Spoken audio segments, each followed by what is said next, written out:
Welcome back to my channel. তো আজকে আমি আপনাদের সামনে আর একটা ব্লগ নিয়ে আসলাম। দেখুন, বাইপাসের যে কাজটা, আমাদের দুর্গাবাড়ি টি গার্ডেনের সামনে যে বাইপাসের যে কাজটা, দেখুন এখানে একটা ব্রিজ হওয়ার কথা ছিল।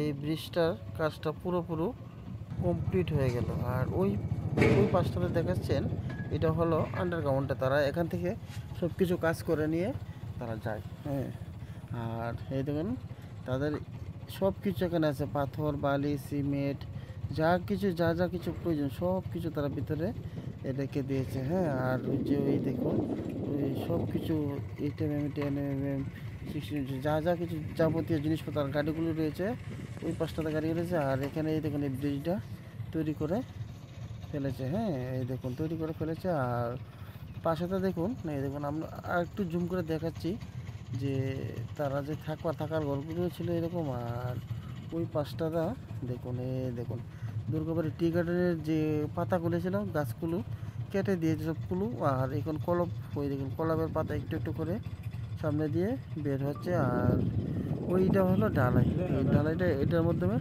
ইয়ে করে, ঢালাইয়ের সবগুলো মিশিয়ে ঢালাই বের করে এখান থেকে।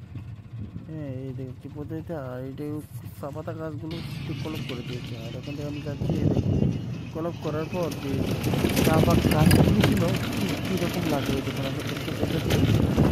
সুন্দর সুন্দর নতুন করে কুড়ি আসবে গাছটির মধ্যে। এই দেখুন নতুন করে কুড়ি আসবে গাছটির মধ্যে। আর এই বাসাতে আমি যাচ্ছি, এই দেখুন এখানে আছে শ্যামলী অ্যাপার্টমেন্ট, শ্যামলী ট্যুরিস্ট। দেখছেন, শ্যামলী ট্যুরিস্ট কোর্টে যারা, তারা ওই যে লুটিতে যাচ্ছে, তারা কাজে যাচ্ছে, সেগুলো শ্যামলী ট্যুরিস্ট। হ্যাঁ, এই দেখুন এই শ্যামলী ট্যুরিস্টটা ভালো লাগলে অবশ্যই লাইক কমেন্ট করতে বলবেন না।